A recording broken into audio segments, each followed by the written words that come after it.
Welcome into Titans Tube once again, everybody. My name is Justin, and with me, as always, is the co-host Jake. And we are going to be bringing you this post-game recap where the Tennessee Titans found themselves on a losing end of a 40-14 score against the Green Bay Packers in the snow. I don't know where to begin, Jake. I don't know where to end. I don't know how to approach an attack in analyzing this game. But what I would really like to do is to get that over with so we can look ahead, because the prize at hand is still in play. The AFC South is still up for grabs. We're in the Titans, taking. It's within reach if we beat the Texans next week. Thank you, Pittsburgh Steelers. But this game, Jake, man, Packers dropping 40 points on the Titans is not unexpected. It's not a surprise. But this offense came up incredibly short and was pretty disappointing. So I kind of wanted to get your take on that. Titans only putting up 14 points, I think, is our lowest scoring output of the season. We came into this game with the highest scoring offense in the league, and that's gone. We might be top 5 maybe after this game, but no longer the top scoring offense by a pretty good margin at this point. It does suck. I didn't think, we're definitely going to win this game. I thought, we had a chance, but it was going to be tough. I would have felt a lot better about this loss if the Titans had, made it more competitive than they did. But I don't know, Jake, how are you feeling about this team moving forward after this game? Aaron Rodgers, I think, has solidified the MVP race after that. He one. has. God, we could not do anything against him. I don't know, man. How do you feel about this team moving forward? Yeah, Justin, I don't know. It's just you didn't see the game you needed from Ryan Tannehill last night, obviously. I hate to kind of throw him under the bus with this whole, debacle of a performance, but you obviously look to your quarterback. He was 11 for 24, only 121 yards, 1 touchdown, 2 picks, 2 bad interceptions, Justin, I thought. And he almost had a 3. pick 6. Yeah, it should have been 3 on a pick 6 going back to the house, but it was dropped in the snow.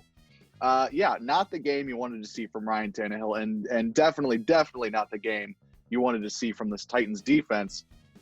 I thought early, this secondary looked like they were on ice skates out there. They were not ready to play in the snow. Desmond King looked like he was, barely being able to stand up in those kind of conditions. So, yeah, it was just a rough day overall for this Titans team. And other than the Ryan Tannehill QB keeper, for 40 plus yards, that was maybe the single highlight of the entire game. That was the most fun I had last night. But other than that, man, just they got their ass kicked. I mean, there's no two ways about it.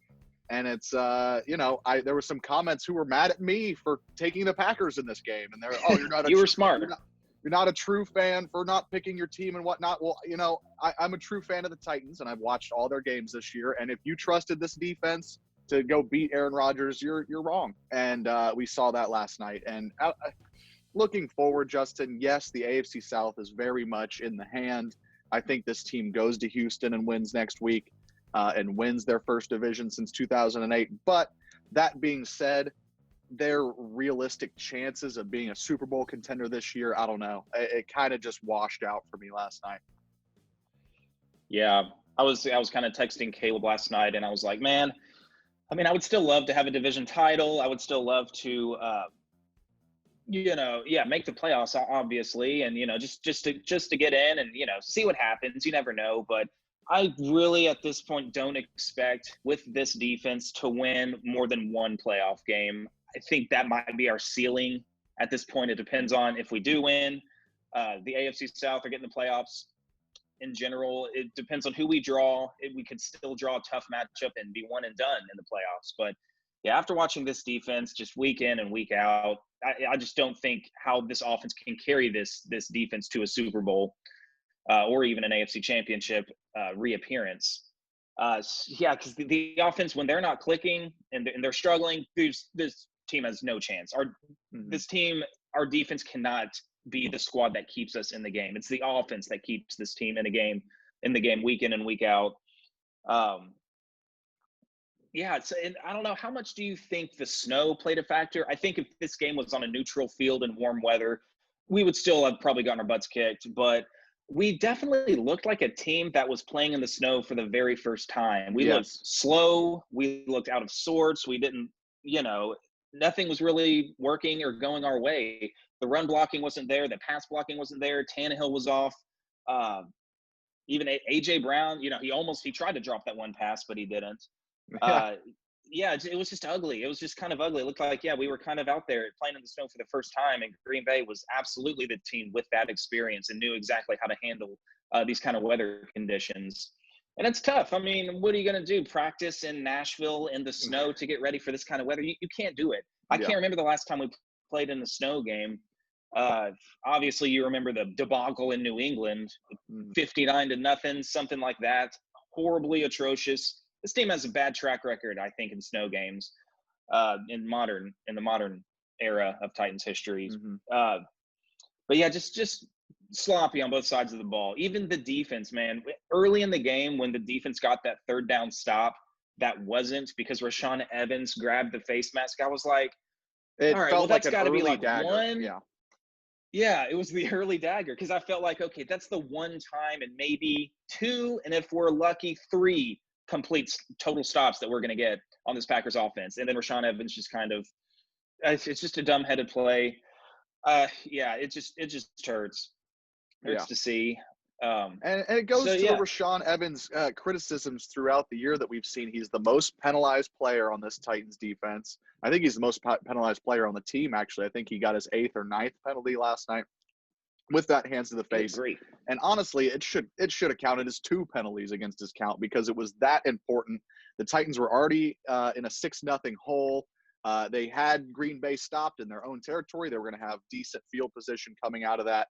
And man, it took all the wind out of any possible chance the Titans had to start this game on the right foot. That is because Green Bay got the ball first, went right down, made it look easy. Devontae Adams is maybe the best receiver in the NFL. After last night, he just absolutely Yeah. shredded us. He had 11 catches, 142 yards, 3 touchdowns, making Adoree Jackson look bad, making Malcolm Butler look bad, and whoever else we Ooh. had back there, they all looked bad. So it's tough. I mean, Aaron Rodgers, 21 of 25, 231 passing yards, 4 touchdowns. Malcolm Butler did pick him off once, but it was kind of after the game was over. Wish you would have done that a little sooner, Malcolm Butler. But we thank you for the 1 interception, I suppose. And as far as snow goes and everything, yeah, it was a factor. Yeah, the Titans looked out of sorts. They looked like a team from the South going up to Wisconsin and trying to play on their home turf. It very much looked like that. And I don't want to pin this loss on the refs, and I hate talking about the refs. Even with the Titans win, Titans lose, it doesn't matter. I hate kind of having reffing play into ball games, but the Titans were hosed on a couple occasions last night. Obviously, the Yeah. Aaron Jones long run was almost a touchdown. It set him up with 1st and goal, obviously out of bounds there at midfield. And then the bigger play of the two, the blocked field goal where the Titans could have been set up right in prime position, 1st and goal on a phantom offsides on Joshua Kalu, where, Yeah. they even called in the referee in New York and everything, and he came on, he said, I don't see an offsides here. And that is rare. Right. That's rare to see. So I don't know, man. What did you see? Yeah. The silver lining in the blocked kick that got called back was that I think we ended up, it was a 5-yard penalty. Then they got the 4th and 3, and then we ended up getting the stop anyway. And then we responded with a touchdown drive. I think that was to Jonnu Smith, our first touchdown of the game. So at least we still ended up scoring. Things did kind of pan out how you would have hoped they would have panned out if that blocked kick held up. But yeah, that just kind of drives me crazy about the foot on the out of bounds line. When the ref, you saw he was right there. Like, I can understand if like there's a player in the way, he's got some visibility issues. But he was literally on the line watching it. It's like, dude, this is your job. This is exactly what you're supposed to do, is to make these obvious calls. I mean, Packers were smart about it. They rushed to the line of scrimmage, and everyone who I was watching the game with, I was actually at a bar, Sam's Sports Bar. I don't know why I just shouted them out. Anyway. No free shout-outs. But, no free shout-outs. Anyway, but I was with a lot of Titans fans and a lot of Packers fans, strangely, just in a packed house. And everyone was screaming to challenge the play, challenge it. And right as they cut back to the field, like Green Bay was already snapping the ball, and it's like, oh my God, they're going to get away with this. That is insane. That's just Aaron Rodgers being Aaron Rodgers. I mean, he's one of the best in the game at it. He's on the line. He should have gotten the Titans on a 12 men on the field penalty a little later on in that game.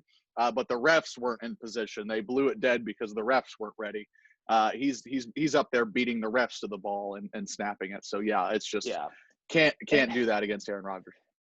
And one last point about the refs, and again, I'm not blaming the refs for the loss, of course. Like, again, if there was no snow and the refs called a clean game on both sides, we still would have gotten our butts kicked. That Green Bay just completely outplayed us. But looking at the penalties even called, like, dude, okay, for the entire game, the Titans had 3 penalties called against them for 15 yards. One of them was a phantom penalty, so really, I guess it should have been 2.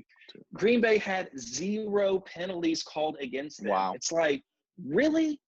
That doesn't happen, dude. There was definitely had to be some penalties out there. Mm-hmm. I don't know. It felt almost like the refs weren't really locked in on this game, and they kind of just wanted to get it over with. They were probably cold. It was snowing. It's the holiday season. They threw the flag 3 times total in the entire game. And sure, the Titans probably committed more than 3 penalties. Sure, I'll give you that. This is an unbiased ref take. But 0 penalties for the Packers through the entire game and 3 on the Titans. Come on, refs. Like, I don't know. That tells me that they weren't totally invested or engaged and were kind of just, going through the motions and trying to, just let the game play out so that they could go home. I don't know. That might be a weird take, but I don't know. That's just a weird thing to see through the entire game. There were 3 penalties called for 5 yards, and that was it. Mm-hmm. So not the best game for the refs. Yeah. Yeah, and it's a lot of things went wrong for the Titans. I mean, Derrick Henry very quietly had 23 carries, 98 yards. Obviously, with the snow game, everybody was it's Dehember, Dehember, and Derrick Henry's going to go for 3,000 yards in the snow. Which you look at that and you say, yeah, this is kind of where Derrick Henry might make his money. But he was still productive at 98 yards, but the Titans just fell in that hole, and we've seen him do it against Cleveland, and we've seen him do it in that Indianapolis game at home when the special teams gaff started to go wrong. This team, this game felt a lot like the Cleveland game for me.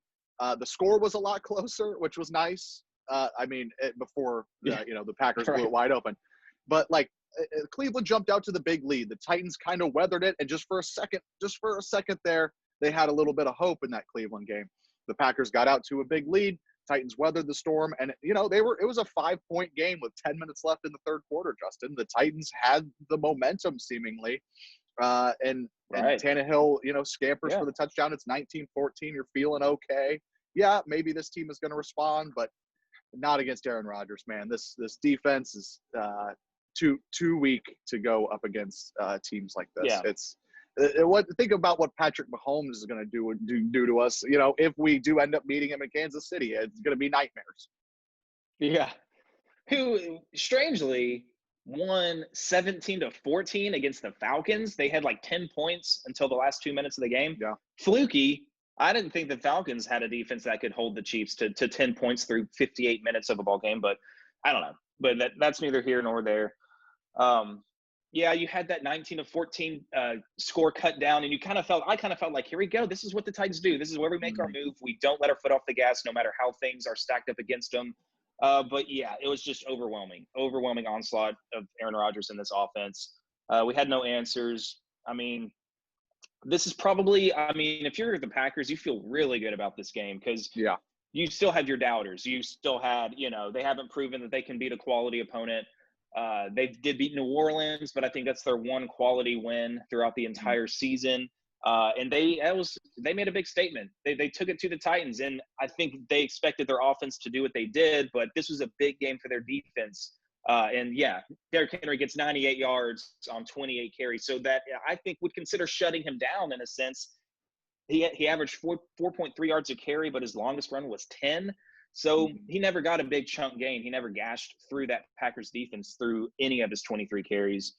And obviously, only allowing 121 yards to Tannehill. They were getting pressure on him. They picked him off twice. Should have been 3 times. So you feel good about your defense heading into the final game and then the postseason if you're a Packers fan. No doubt. And, Um, speaking of big yeah, chunk runs, just while we're there, A.J. Dillon, it wasn't even really Aaron Jones that was gashing the Titans. Obviously, Aaron Jones, 10 carries, yeah, 94 yards. That's 9.5 yards a pop. This Titans rush defense that we've been kind of talking up a little bit, they've been inching their way up that ladder as far as yards allowed per game. And this just blew it wide open. I mean, A.J. Dillon, 21 carries, 124 yards, 2 touchdowns, 6 yards a pop. And then obviously Aaron Jones, 9.4 yards a carry. This defense had zero answers for anything the Packers were going to do. And it got to the point we had talked about it in the preview, like, oh, I'm going to be so happy when Aaron Rodgers turns around and hands the ball off because, oh, we might have a chance. yeah, But there was no yeah, chance of anything happening. So I don't yeah. know, man. It's kind of a etch a sketch, wipe it clean and, throw the tape away and try and go beat Houston for the division title. Yes, thank you, Pittsburgh. Oh my goodness gracious. Thank God the Colts lost. Um, Yeah. but anyways, man, if you want to look forward to this Houston game, I think Deshaun Watson is going to play. He came out of the game with an injury last week, but he's, I guess going to tough it out and play for whatever reason, man. He could just wear a sweatshirt and collect a check and to go on Yeah. vacation after the game's over. But he's going to tough it out, and he could be a thorn in our side, man. I'm a little scared. Yeah, dude. Yeah. I'm totally with you. Yeah, with Houston, with Deshaun Watson still there, JJ Watt, did you see his impassioned press conference? Like, I don't. Why did he have to do that now? Why couldn't he have done that after this game or like the week Yeah. before? Like, I bet he might be firing some of his guys up to come out and play the game of their lives. They're already out of the playoffs. They have nothing to play for. You know that the Texans would love nothing more than to not only knock the Titans away from a division title, but to possibly knock us out of the playoffs if the Dolphins and Ravens win their Week 17 games. They would love to do that. They're licking their chops at this opportunity, and they're looking at the first matchup that these two teams played in, and they had us. They Yep. completely had us on the ropes Yeah, until, no doubt. Derrick Henry rips off the 90-plus yard touchdown run, and then a miracle last-minute drive touchdown pass to A.J. Brown to get it tied up going into overtime, and then thank the football gods. The coin flip landed in our favor so that we could again score another touchdown to seal the deal because our defense was helpless against Deshaun Watson in that first matchup. So this is by no means a gimme. I know we went to Houston Week 17 and a win and get in scenario last year, but they were resting their players, their starters, most specifically Deshaun Watson. He always has a game against us. So, yeah, we're going to have to bring our A game, man. It would have been nice. I would have felt even comfortable if the Raiders hadn't have blown it to Miami so that we could Yeah. at least have been like, okay, at least we're in the playoffs, regardless Yeah. of what happens, even in the division. We're in the tournament, as they like to say. But we're not even there yet. So we have to come in and bring our A game for sure to get this W and hopefully win the division. So No yeah, doubt, man. that's kind of yeah. There is a doomsday scenario, yes, but looking at these stat sheets and these playoff projections, the Titans, after their loss last night, they went from 96% to like 93%. It wasn't Yeah. that big a deal to lose last night. And just looking back at last season, there was obviously the Saints game, week 16, where Titans rested Derrick Henry. They didn't really need to win that game against an NFC opponent. Very similar situation to last night. They're going to go to Houston, obviously, and with a win and in kind of situation. It's for the division this year, obviously. But I'm just trying to compare this year's team to last year's team, and the fact that New Orleans was, I think, the 1 seed in the NFC last year. Correct me if I'm wrong. Yeah, they were 1 or 2. And we looked good in that loss. Exactly. You still felt good about the Titans. That might have been where you were going. But yes, yeah. it was. Um, But yeah, they put up a fight against a good NFC team, an NFC team who was going to get a bye in the playoffs. Put up a fight against them, and then just totally different vibe this time of year. And I just, I don't know how much I trust this team in the playoffs. Yeah, I think I'm with you in that. I think winning a wild card game and then losing in the divisional is kind of our ceiling, unless Titans fans probably keep hoping and dreaming that Mike Vrabel pulls the rabbit out of the hat and all of a sudden the defense is good. But it's just at week 16 at this point, you don't see it happening. So hopefully the Titans can go to Houston, get the win. Yeah, we don't need a rabbit out of the hat. We need him to pull Dean Pease out of the hat and put Yes. him back on the sideline. Yeah. He was making it. He was making it happen for us last year. Yeah, I don't expect anything. I mean, we've mentioned it before. I don't expect anything really to change in our defensive performance. Moving forward, I'm expecting the Texans to put near 30 points, if not more than 30 points, on this defense, and our offense is going to have to continue to return to their scoring ways and just to win in a shootout. But yeah, it's kind of a demoralizing, little deflating loss and just the expectations of where we go. Like, I don't know, we crushed Jacksonville. We ended up crushing the Lions. So that was back-to-back weeks of the offense really doing good and the defense, having some bright moments Yeah. here and there in those games, at least until, Stafford, I guess, went out whenever we were facing the Lions, because he was doing some damage against this defense. Yeah. Yeah. So, yeah, and then that all just kind of, Aaron Rodgers kind of just brought us back down to earth. Like, you guys have a solid team, but with this defense, we're not making it past the big boys.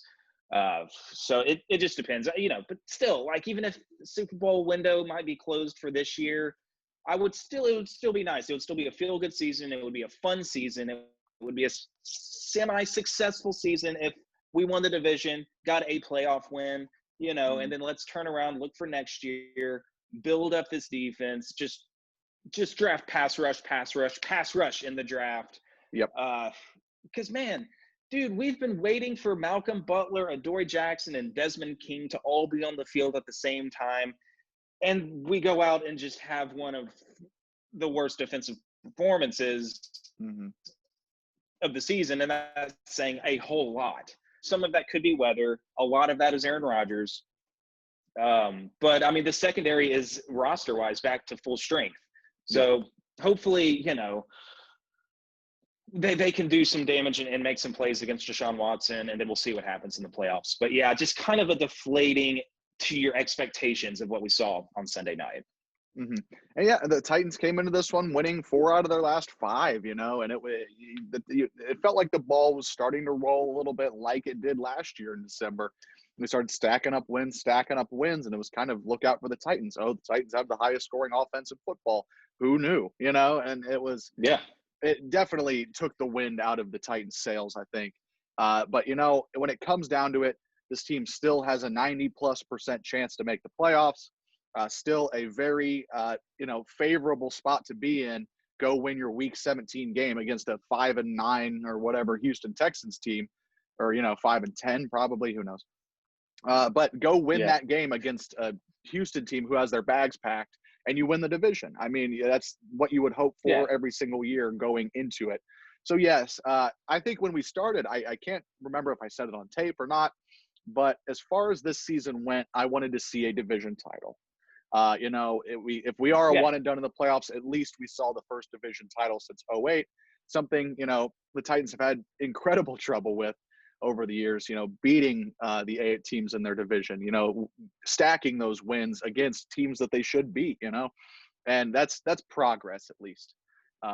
Winning the AFC South, I would consider the season a success, even with a one and done in the playoffs, or, even with one playoff win. And I'm with you, man. Every draft pick we have, pass rush, maybe a corner in there somewhere. But you got to wonder if this team is going to spend, more again this offseason on pass rush, with Clowney's probably walking, and Vic Beasley is already in Las Vegas. So tough, man. Just a tough. This loss, Aaron Rodgers carved us up so bad we're already talking about the offseason, and this team is playing for a division title. It was that. I know, that's pretty funny. It was that bad. Yeah, but you kind of you said it well. Put it on shine a positive light on it. Like, dude, 11-5 in a division title would be a great 2020 campaign for this Tennessee Titans team. First division title in 12 years. That would be absolutely fantastic, and I would be happy with that. Because, I think as the season has gone along, we were kind of realizing, we're not going to make the Super Bowl. Definitely not win the Super Bowl with this defense that we're playing right now. But, to still have those accomplishments under our belts, that's still progress. This team still has a bright future regardless. This offense is still elite.